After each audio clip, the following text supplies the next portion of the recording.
سبحان اللہ. لیکن انسان ہے نا جی انسان ہے اور معصوم اور عصمت جو ہے وہ انسانوں کے اندر اللہ نے نبیوں کو عطا فرمائی. عصمت نبیوں کو عطا فرمائی. صحابہ اپنی بے پناہ ان گنت بے شمار عظمتوں کے باوجود معصوم نہیں. منافقین نے چال چلی. جب منافقین نے چال چلی تو کچھ صحابہ بعض صحابہ وہ سمجھ نہیں سکے اور منافقین کی چال میں پھنس گئے. ان میں سے ایک صحابی جو اس چال اور اس سازش میں پھنسے ان کا نام تھا مصطح. یہ حضرت ابوبکر صدیق رضی اللہ تعالیٰ کے رشتہ داروں میں بنتے ہیں. مفسرین کرام نے لکھا کہ حضرت ابوبکر صدیق کی خالہ کے بیٹے تھے اور غریب تھے, فقیر تھے. ان کے گھر کا خرچہ چلانے والی ہستی کا نام ہے ابوبکر صدیق. اب بات آ گئی ابوبکر صدیق کی بیٹی کی, لخت جگر کی. آپ کچھ بات میری سمجھ رہے نہیں سمجھ رہے؟ بیٹیوں کی حیات ہے, بیٹیوں کی حیات ہے. کسی کی بھی بیٹی ہو حیا کرے اور نبی کی بیٹی ہو تو ضرور حیا. جی بیٹیاں سب کو پیاری لگتی ہیں. جب بات ابوبکر صدیق کی بیٹی کی آئی تو حضرت ابوبکر صدیق نے اپنی خالہ کا بیٹا جس کا خرچہ ذات خداوندی کے لیے رضائے خداوندی کے لیے چلاتے تھے, جب بات بیٹی کی آئی ابوبکر صدیق کو بڑا رنج ہوا, بڑا دکھ ہوا. ابوبکر صدیق نے قسم کھا لی, اللہ کی قسم آئندہ میری جانب سے مصطح کو کوئی چیز نہیں دی جائے گی.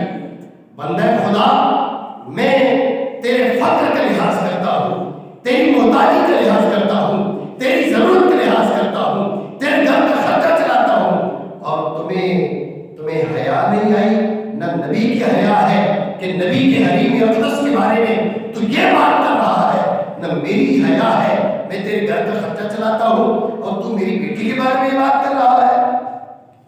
ام المومنین سیدہ طیبہ طاہرہ عائشہ صدیقہ رضی اللہ تعالیٰ عنہا, ان کی پاکی کا بیان رب نے آسمانوں سے نازل فرمایا.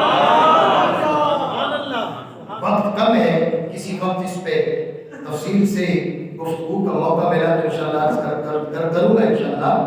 ام المومنین فرماتی ہے میں نے کبھی سوچا بھی نہیں تھا کہ اللہ کے دربار میں میری اتنی بڑی حیثیت ہے. میں یہ سوچتی تھی اللہ جبریل کو بھیج دے گا, اپنے حبیب کو اشارہ دے دے گا کہ عائشہ سچی ہے. میں تو اتنا سوچتی تھی, میں یہ سوچ بھی نہیں سکتی تھی کہ مالک کریم میری شان میں میری برات کے لیے قرآن نازل فرمائے گا اور قیامت تک پھر مسجد و محراب میں اس قرآن کی تلاوت کی. یہ نبی کا گھرانہ ہے. بات کو سمجھیں. آج ہم نے مقابلے شروع کروا دیے حضور کے صحابہ اور حضور کے آل خانہ کے بیچ. یہ جس کی بھی روش ہے, یہاں میں چھوٹے بڑے کا کوئی فرق نہیں کر رہا, یہ جس کی بھی روش ہے یہ روش غلط ہے. صحابہ کے بیچ اور حضور کے آل خانہ کے بیچ مقابلے کروائے جا رہے ہیں, یہ طریقہ غلط ہے. میرے آقا علیہ الصلوۃ والسلام سے جس کی جتنی نسبت ہے اس نسبت کو اللہ رب العالمین کی عظمت عطا فرمائے. لیکن بات جب حضور کے حریم اقدس کی آتی ہے, حضور کے گھر کی آتی ہے, تو بات ام المومنین کی یہ درست ہے. ام المومنین ٹھیک کہہ رہی ہے کہ انہوں نے کبھی سوچا بھی نہیں تھا کہ عرب کی ایک عرب عورت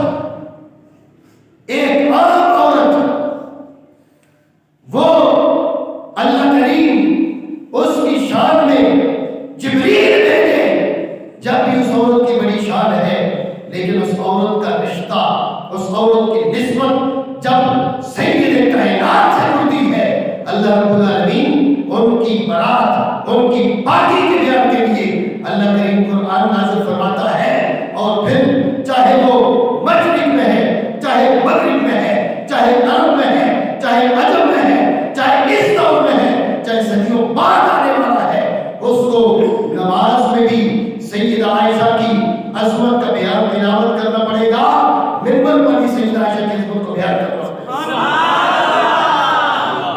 یہ عظمت حاصل ہوئی ہے تو رسول اللہ صلی اللہ علیہ وآلہ وصحبہ وبارک وسلم آپ کی نسبت سے حاصل ہوئی ہے۔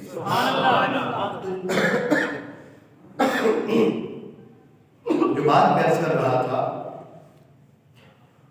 ام المؤمنین سیدہ عائشہ صدیقہ رضی اللہ تعالیٰ عنہا کی عظمت رب نے آپ کی پاکی کا بیان جب آ گیا تو اب حضرت سید ابوبکر صدیق رضی اللہ تعالیٰ عنہ قسم کھا لی، میں مصطاح کو کچھ نہیں دوں گا۔ بات قابل غور ہے، اس موقع پر اللہ رب العالمین نے یہ آیہ مقدسہ نازل فرمائی، وَلَا يَأْتَلِ أُولُو الْفَضْلِ مِنْكُمْ وَالسَّعَةِ أَنْ يُؤْتُوا أُولِي الْقُرْبَى۔ وجہ ہے آپ کی سبحان اللہ، اللہ نے فرمایا تمہارے اندر جو فضل والے لوگ ہیں، سبحان اللہ، وجہ ہے آپ کی ابو بکر تو اللہ کے لیے دیتا تھا یا اپنی رشتہ داری کے لیے دیتا تھا؟ جب تو اللہ کے لیے دیتا تھا تو قسم کیوں کھا رہا ہے؟ کہنے والا کہہ سکتا تھا۔ اللہ رب العالمین نے جب آیت نازل کی تو آیت کے اندر بھی ابو بکر صدیق کی شان بیان کی، عظمت بیان کی، ڈانٹا نے، ناراضگی کا اظہار نہیں کیا کہ ابو بکر یہ کون سی روش ہے، یہ کون سا طریقہ ہے، یہ کون سا انداز ہے، تم مصطاح کو دیتے تھے تو کیوں دیتے تھے میرے لیے؟ جب میرے لیے دیتے تھے تو پھر تیرا قسم کھانے کا کیا مطلب بنتا ہے؟ تو نے قسم کیوں کھائی؟ اللہ رب العالمین نے ناراضگی کا اظہار نہیں فرمایا، یہ ضرور فرمایا وَلَا يَأْتَلِ أُولُو الْفَضْلِ مِنْكُمْ وَالسَّعَةِ أَنْ يُؤْتُوا أُولِي الْقُرْبَى۔ تم میں سے وہ لوگ جنہیں اللہ رب العالمین نے فضیلت عطا فرمائی ہے، سبحان اللہ۔ ابو بکر تو نے قسم کھائی ہے، یہ قسم نہ کھا، یہ قسم نہ کھا، لیکن اس بات کو بیان کرنے کا ایک طریقہ یہ تھا کہ اللہ کریم ابو بکر صدیق کو ڈانٹ کے کہتا تو کون ہے قسم کھانے والا؟ کیوں قسم کھائی؟ ڈانٹ کے کہتا تو وہ رب ہے، وہ خالق ہے، وہ مالک ہے، وہ پروردگار ہے، وہ جس کے ساتھ جیسے چاہے بات کرے، اسے کوئی نہیں روک سکتا۔ لا یسأل عما یفعل، جو وہ کرتا ہے اس سے پوچھا نہیں جا سکتا، وہ جیسے چاہتا وہ مخاطب بناتا، لیکن اللہ رب العالمین نے ڈانٹ کر مخاطب بنانے کے بجائے کیا فرمایا؟ وہ انداز اختیار کیا، قسم سے بھی روک دیا، ساتھ عظمتوں کا بیان بھی فرما دیا۔ وَلَا يَأْتَلِ أُولُو الْفَضْلِ مِنْكُمْ أُولُو الْفَضْلِ مِنْكُمْ أُولُو الْفَضْلِ مِنْكُمْ وَالسَّعَةِ۔ اس آیت میں سیدنا ابوبکر صدیق کی دو خوبیوں کا بیان ہے، نمبر ایک فضیلت، نمبر دو وسعت مال، پیسہ، مال کی کثرت۔ قابل غور بات، ابوبکر تمہیں اللہ نے دو چیزیں دی ہیں، ایک فضیلت دی ہے، ایک مال دیا ہے، ایک فضیلت ایک مال، ایک فضیلت ایک مال۔ اس آیہ مقدسہ میں ابوبکر صدیق کی ان دو خوبیوں کا بیان کر رہا ہے۔ ابوبکر تیرے پاس دو چیزیں ہیں جو ہم نے خصوصی طور پہ تمہیں دی ہیں، ایک تمہیں فضل عطا فرمایا، خوبی دی، کمال دیا، فضیلت دی، اور دوسرے ہم نے تمہیں وسعت مال، فراوانی مال سے نوازا۔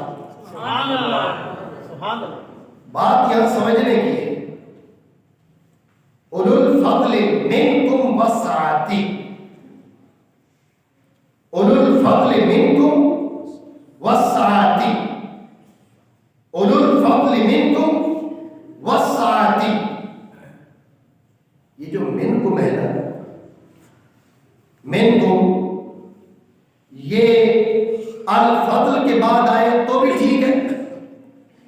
اگر الساعتی اس کے بعد آتا، جب بھی عربی کے لحاظ سے بات چیت تھی، غور کیجئے گا تو جو ہے نا آپ کی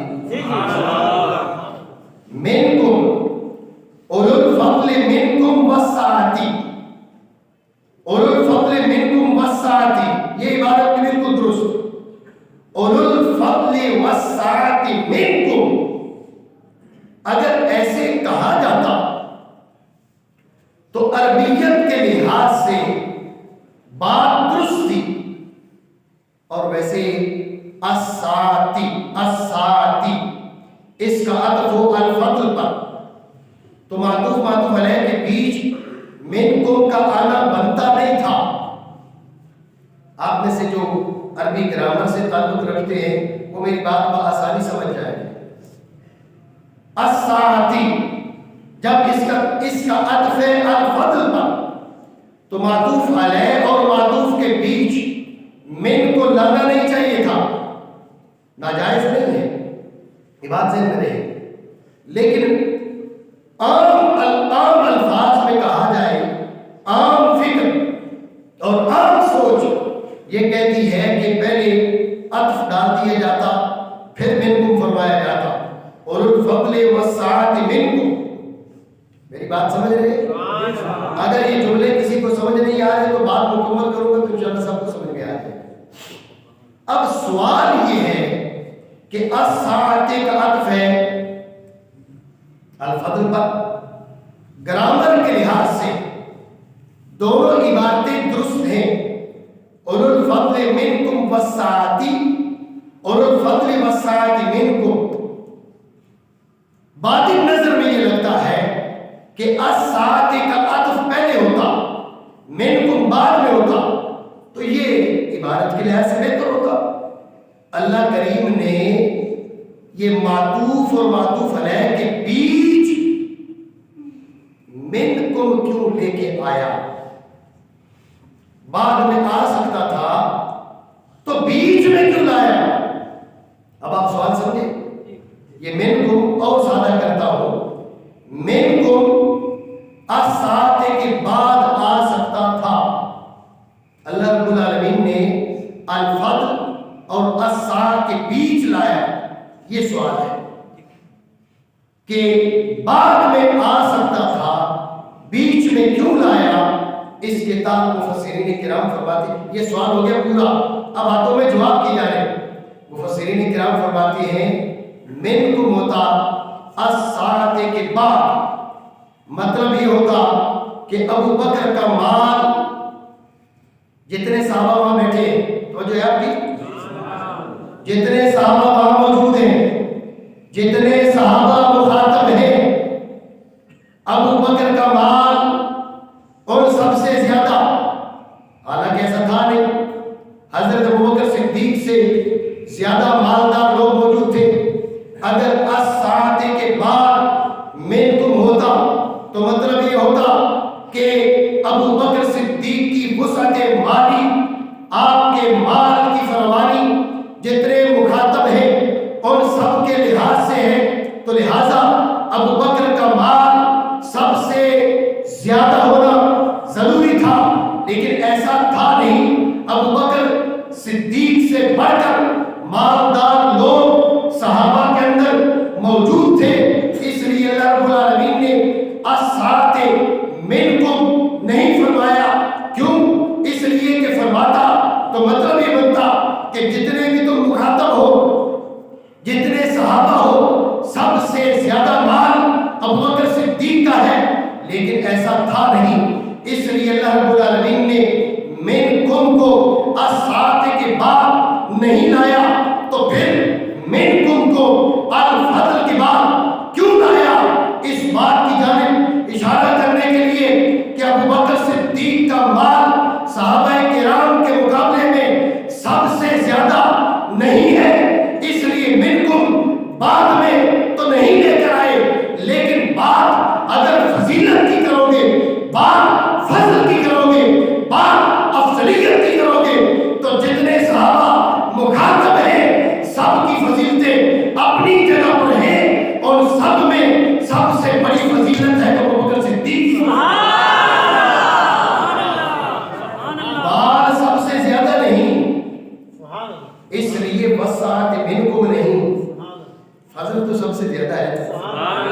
کہیے نا سبحان اللہ.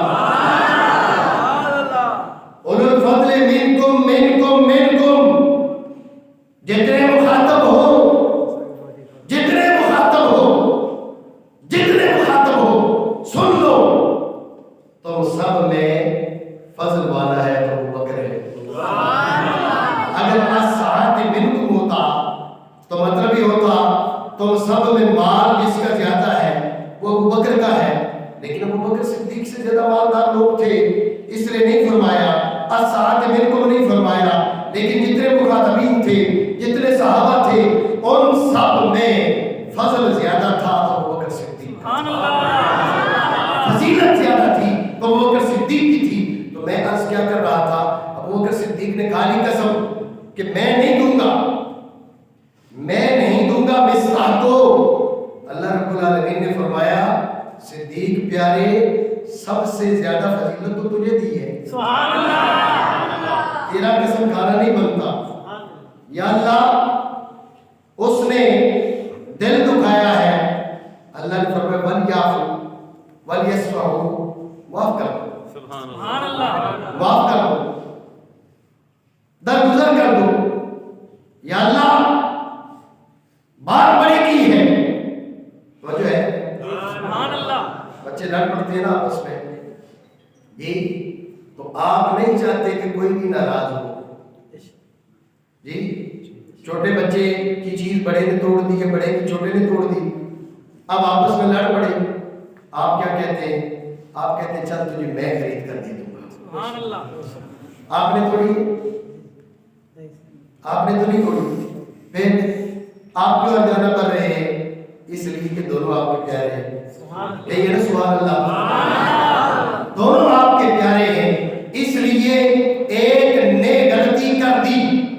اب ہونا تو یہ چاہیے کہ جس نے غلطی کی ہے اس پر ہرجانہ ہو، اس پر تاوان ہو، اس پر چٹی ہو، لیکن وہ بھی آپ کا پیارا. جس کا نقصان ہوا ہے وہ بھی آپ کا پیارا. آپ کو تاوان اپنے ذمے کر لیتے ہیں، اپنے گلے پہ ڈال لیتے ہیں، اپنی گردن پہ ڈال لیتے ہیں. بیٹا تجھے میں خرید کر دے دوں گا، ابا 3000 کی تھی، پتر میں خرید کر دے دوں گا. آپ اپنے ذمے کر لیتے ہیں. مصطح سے جو ہوا سو ہوا. ابو بکر صدیق رضی اللہ تعالیٰ عنہ کے دل کو دکھ پہنچا، ان کا دکھ اپنی جگہ پر بجا تھا، اس لیے کہ بات ان کی بیٹی کی تھی. جب بات بیٹی کی آئے میرے مسلمان بھائیوں، جب بات بیٹی کی آئے تو پھر باپ داڑھی امامیں نہیں دیکھتا، پھر باپ تمہیں تمہاری نمازیں نہیں دیکھتا، پھر باپ تمہاری شان نہیں دیکھتا. باپ دیکھتا ہے تو اپنی بیٹی کو دیکھتا ہے. اس نقطے کو سنیو، سمجھ لو، سمجھ لو، اس بات کو سمجھ لو.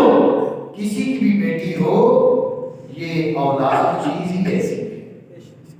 ہمیں رنگ ہے کہ سب کو اپنی بیٹیاں پیاری ہیں، لیکن تختہ مشق بنا رکھا ہے تو مصطفیٰ کی بیٹی کو بنا رکھا ہے. ام المومنین سیدہ عائشہ صدیقہ کی بات ہے. ابو بکر صدیق کو تکلیف پہنچی، دکھ ہوا، رنج ہوا. اللہ رب العالمین نے نہیں فرمایا ابو بکر پیارے چھوڑ دینا، ہماری بات کر، بیٹی کیا. اللہ رب العالمین نے مصطح نے جو کیا سو کیا. اب اللہ رب العالمین کیا فرماتا ہے، جو میں نے سمجھانے کے لیے جو نہ کہا بندہ اپنے ذمہ لے لیتا ہے. اللہ رب العالمین نے فرمایا الا تحبون ان یغفر اللہ لکم. سبحان اللہ. ابو بکر پیارے مصطح نے جو کیا سو کیا، لیکن تجھے یہ پسند نہیں ہے کہ اللہ تیری بخشش فرما دے. سبحان اللہ. الا تحبون ان یغفر اللہ لکم. تاوان اس پہ ہونا چاہیے جس کی غلطی ہے، چٹی اس پہ ہونی چاہیے جس کی غلطی ہے. لیکن جب دونوں پیارے ہوں تو باپ، استاذ، شیخ وہ تاوان اپنی گردن میں ڈال لیتا ہے. یہ تشبیہ نہیں ہے، بات فقط سمجھانے کی ہے. تو بات حضرت سیدنا ابو بکر صدیق کے دل کو دکھ پہنچا، ان کا دکھ بجا تھا. اللہ رب العالمین نے فرمایا صدیق پیارے تو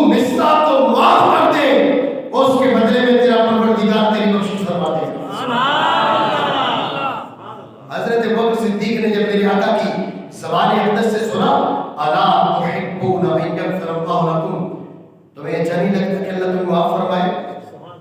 ابو بکر صدیق نے عرض کی یا رسول اللہ کیوں نہیں اچھا لگتا؟ بل نحب ہم پسند کرتے ہیں۔ اس کے بعد ابو بکر صدیق نے قسم کھا لی، پہلے قسم کھائی تھی دیں گے کچھ نہیں، پھر قسم کھائی کہ اب مرتے دم تک مصطاح کا خرچہ بند نہیں ہوگا۔ میں عرض کر رہا تھا یہ دوسری آیت میں نے آپ کے سامنے عرض کی، اللہ رب العالمین نے شان صدیقی میں نازل فرمائی۔ ایک اور آیت آپ کے سامنے عرض کرتا ہوں۔ حضرت ابو بکر صدیق جو ہے وہ غلام لیتے تھے، آزاد کرتے تھے، بوڑھی عورتیں آزاد کرتے تھے، کمزور لوگوں کو آزاد کرتے تھے، غلاموں کو خرید کر آزاد کرتے تھے، کمزوروں کو۔ تو آپ کے والد محترم جو ابھی مسلمان نہیں ہوئے تھے، حضرت ابو قحافہ ابھی مسلمان نہیں ہوئے تھے، تو انہوں نے کہا کہ بیٹے تو غلاموں کو آزاد کرتا ہے تو کوئی طاقتور بندہ خرید کر آزاد کر۔ تو جو ہے آپ کی احسان کر رہے ہو کمزور پر، کل مسئلہ بن گیا، کل پریشانی تجھ پہ آ گئی تو یہ بوڑھی عورتیں تیرے ساتھ آ کے کھڑی ہوں گی، ان کے دلوں میں بڑی ہمدردی ہے تمہاری، یہ بوڑھی عورتیں تمہارا کیا ساتھ دے سکتی ہیں؟ خرچہ کر رہے ہو، غلام آزاد کر رہے ہو، تو ایسے کرو کوئی تندرست توانا طاقتور جوان ایسے لوگوں کو خرید کر آزاد کرو تاکہ کل مشکل کے وقت تمہارے ساتھ آ کر کھڑے ہو سکیں۔ جب ابو بکر صدیق کے والد محترم جو اس وقت مسلمان نہ ہوئے تھے انہوں نے مشورہ دیا، ابو بکر صدیق نے کہا ابا میں اس لیے آزاد نہیں کر رہا، میں اس لیے آزاد نہیں کر رہا کہ کل یہ لوگ میرے ساتھ آ کر کھڑے ہوں، میں اس لیے آزاد کر رہا ہوں کہ یہ آزاد ہوں تو اللہ مجھ سے راضی ہو جائے۔ اللہ رب العالمین نے ابو بکر صدیق کی تصدیق کے لیے فَأَمَّا مَنْ أَعْطَىٰ وَاتَّقَىٰ وَصَدَّقَ بِالْحُسْنَىٰ یہ آیات بینات سیدنا ابو بکر صدیق کی تصدیق کے لیے اور آپ کی شان میں اتاری ہے۔ سبحان اللہ۔ تیسرا چوتھا مقام حضرت ابو بکر صدیق نے 6 سے 7، بعض روایات میں 6 کا آتا ہے، بعض میں 7 کا آتا ہے، 7 غلام خریدے، 7 غلام خریدے، خرید کر آزاد کر دیا۔ سبحان اللہ۔ یہ بات معمولی نہیں ہے، یہ میں نے یہ ضرور کہا ہے ابو بکر صدیق سے مالدار لوگ موجود تھے، ابو بکر صدیق سے مالدار لوگ موجود تھے، لیکن صحابہ میں ابو بکر صدیق سے بڑا سخی کوئی نہیں تھا۔ مال زیادہ ہونا کیا بات ہے، بات تو سخاوت کی ہے نا، قصہ معروف ہے، میں اس کی تفصیل میں نہیں جانا چاہوں گا۔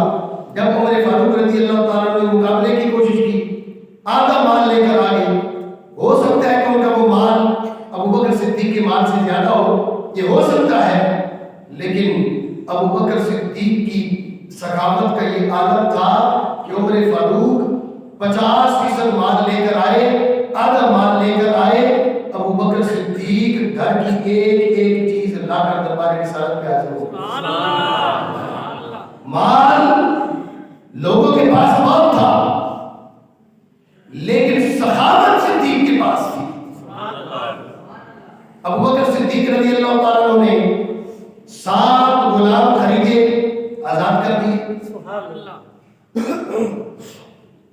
تو جو ہے آپ کی لوگوں نے کہا یہ ایسے تھوڑے کوئی آزاد کرتا ہے، جیسے آپ بولو جی کسی بندے کو چائے پلا دیں، ہم لوگ تو بدگمانی زیادہ کرتے ہیں تو وہ خود بھی سوچتا ہے چائے کیوں پلائیے، کوئی مطلب ہوگا، کوئی غرض ہوگی۔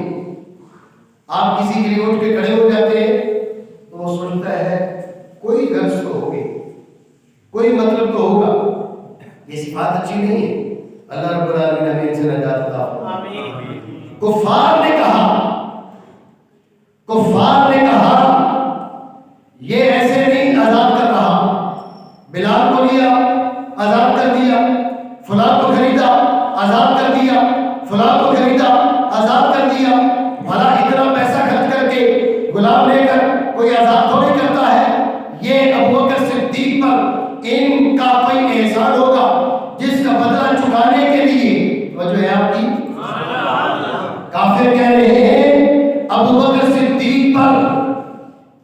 کا کوئی احسان، اس احسان کا بدلہ چکانے کے لیے ابو بکر صدیق نے ان کو خرید کر آزاد کیا ہے۔ اعتراض کس کا؟ کافروں کا۔ کس کا؟ بولیے کس کا؟ کس کا؟ کس کا؟ اعتراض کافروں کا، بدگمانی کفار کی، اور ابو بکر صدیق کی صفائیاں کائنات کے سردار، نبیوں کے تاجدار، سید عالم نہیں دے رہے، ان کا پروردگار دے رہا۔ وما لأحد عنده من نعمة تجزى إلا ابتغاء وجه ربه الأعلى ولسوف يرضى۔ ارے بدگمانو، تم یہ سمجھتے ہو کہ جن غلاموں کو ابو بکر صدیق نے خرید کر آزاد کیا ہے، ان کا ابو بکر صدیق پر کوئی احسان تھا، اس احسان کا بدلہ چکانے کے لیے ابو بکر صدیق نے انہیں آزاد کیا ہے۔ وما لأحد عنده من نعمة تجزى، ابو بکر صدیق پر کسی کا کوئی احسان نہیں ہے، ابو بکر صدیق پر کسی کا کوئی احسان نہیں ہے، جس کو چکانے کے لیے، جس کی جزا دینے کے لیے، جس کا بدلہ دینے کے لیے ابو بکر صدیق نے انہیں آزاد کیا ہو۔ اے پروردگار، اگر تو یہ کہتا ہے کوئی احسان نہیں ہے، تو پھر یہ ابو بکر کو کیا ہو گیا ہے؟ کیوں مال ضائع کر رہا ہے؟ اللہ رب العالمین نے فرمایا إِلَّا ابْتِغَاءَ وَجْهِ رَبِّهِ الْأَعْلَىٰ۔ ابو بکر صدیق غلاموں کو خرید کر آزاد اس لیے کر رہا ہے کہ یہ اپنے پروردگار کو راضی کرنا چاہتا ہے۔ جو ہے آپ کی جی، خدا کی رضا چاہتے ہیں تو عالم، خدا چاہتا ہے رضائے محمد۔ کہتے ہیں یہ بات تو ہے، میرے آقا علیہ السلام کی شان یہ ہے، میرے آقا کی شان یہ ہے کہ رب اپنے حبیب کی رضا چاہتا ہے، میرے اللہ کریم اپنے حبیب کی رضا چاہتا ہے، اور حبیب کے صدقے کچھ غلاموں کو بھی یہ شان ملتی ہے، ان کی بھی رضا چاہتا ہے۔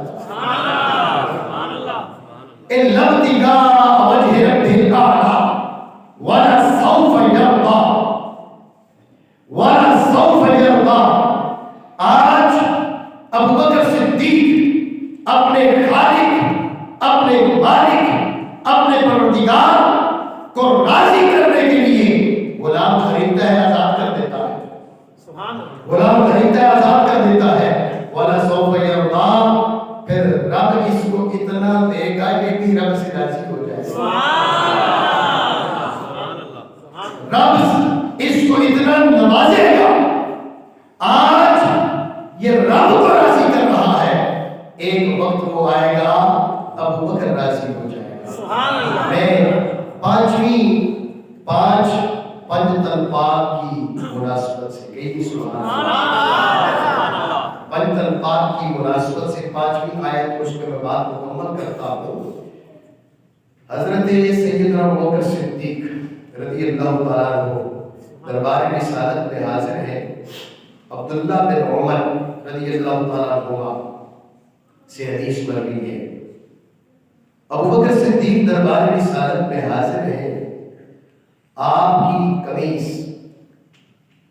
کے جو بٹن ہے، یہ بٹن کی جگہ بٹن نہیں ہے، بٹن کی جگہ بٹن نہیں ہے۔ عربی زبان میں حدیث کے جو الفاظ ہیں اس میں خلال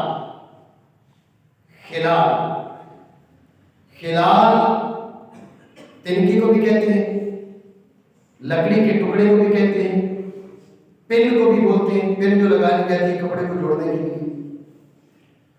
تو ابو بکر صدیق کی قمیص پر بٹن نہیں ہے، قمیص میں بٹن نہیں ہے، خلال واحدی نے اس حدیث کو روایت کی۔ آپ کی قمیص پر بٹن کی جگہ خلال، لکڑی کا ٹکڑا یا کانٹا یا پن لگی ہوئی ہے. دربار رسالت میں جبریل آ گئے. جبریل آ کے کہنے لگے یا رسول اللہ یہ ابو بکر کی قمیص پہ توجہ ہے آپ کو؟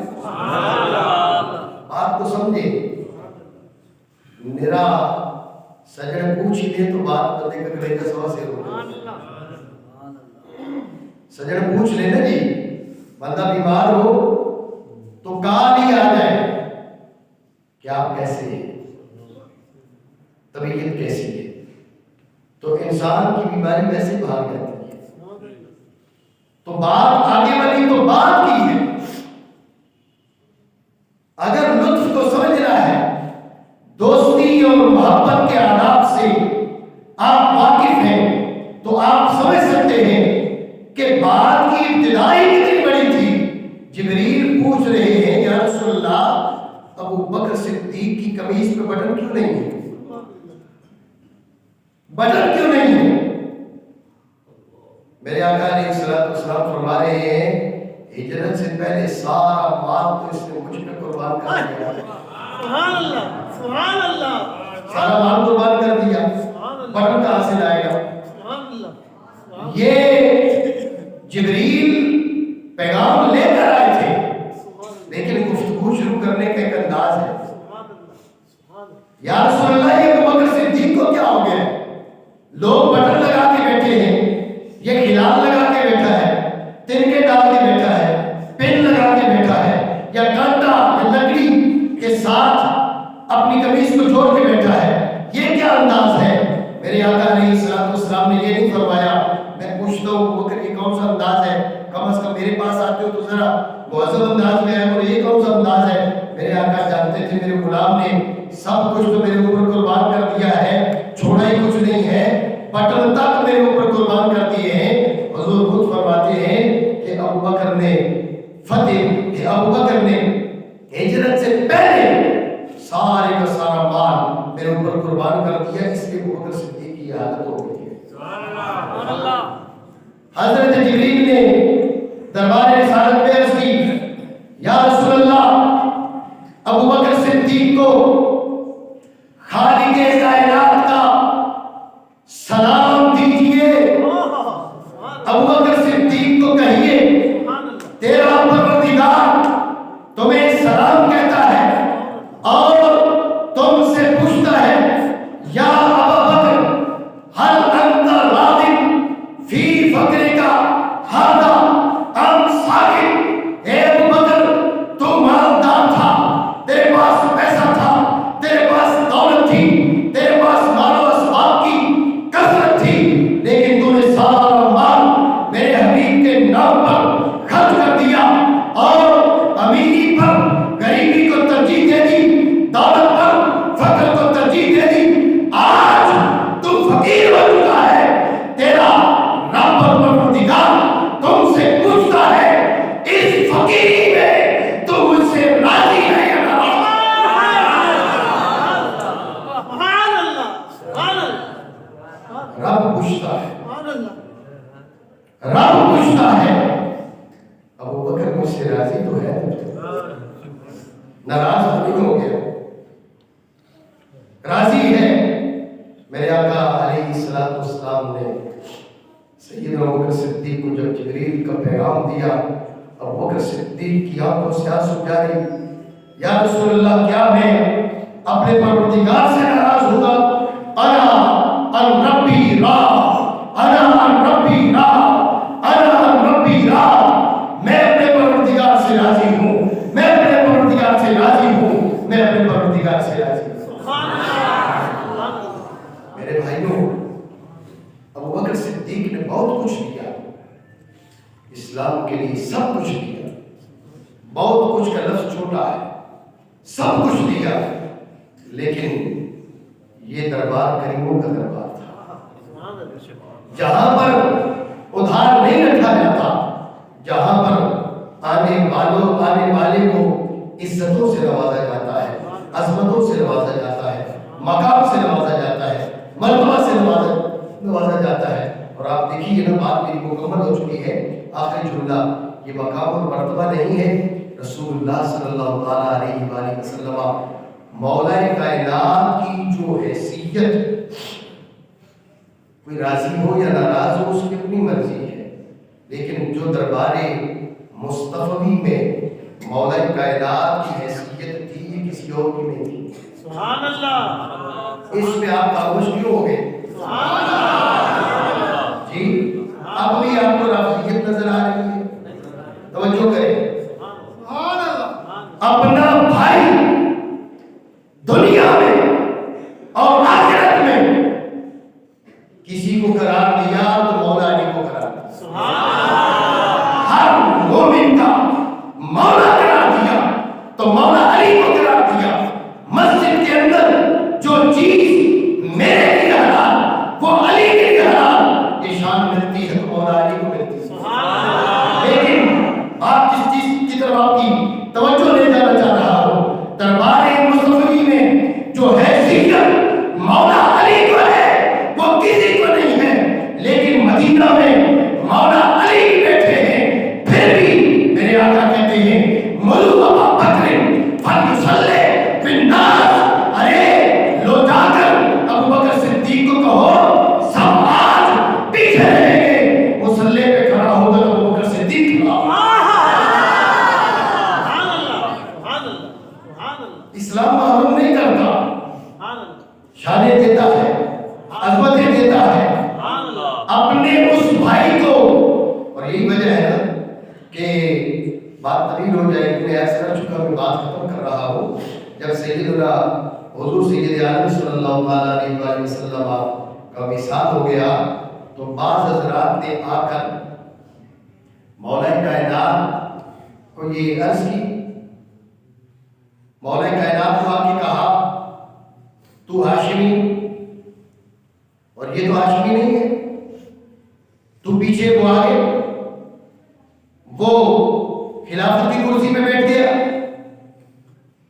حضرت مولا کائنات مولا علی مشکل کشا شیر خدا کرم اللہ تعالیٰ وجہ کریم ان کے دربار میں آ کر بعض حضرات نے یہ چین میں گوئیاں شروع کی. مولا علی کے جملے، یہ جو جملہ ابھی میں گفتگو عرض کر رہا ہوں یہ دوسری پارٹی کی کتابوں کے اندر موجود ہے جو نہیں مانتے. مولا علی نے فرمایا تو کافر رہا تب بھی تو نے اسلام کو نقصان پہنچایا، تو مسلمان ہو چکا تب بھی تو اسلام کو نقصان پہنچانا چاہ رہا ہے. ہم ابو قحافہ کے بیٹے ابو بکر صدیق کو اگر اس منصب کا آن نہ سمجھتے، ہرگز انہیں اس سیٹ پر بیٹھنے نہ دیتے. مصطفیٰ کریم نے انہیں ہمارے دین کے لیے منتخب کیا ہے، ہم انہیں اپنی دنیا کے لیے منتخب کرتے ہیں.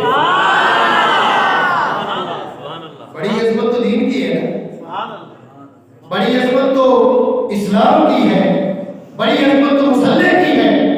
مصطفیٰ کریم نے مصلی کھڑا کر دیا، میرے ہوتے کھڑا کیا. مولا علی بتا رہے میرے ہوتے کھڑا کیا. بھائی حضور کا میں اتنی قربتیں مجھے میرے ہوتے ہوئے ابو بکر کو مصلی پہ کھڑا کیا.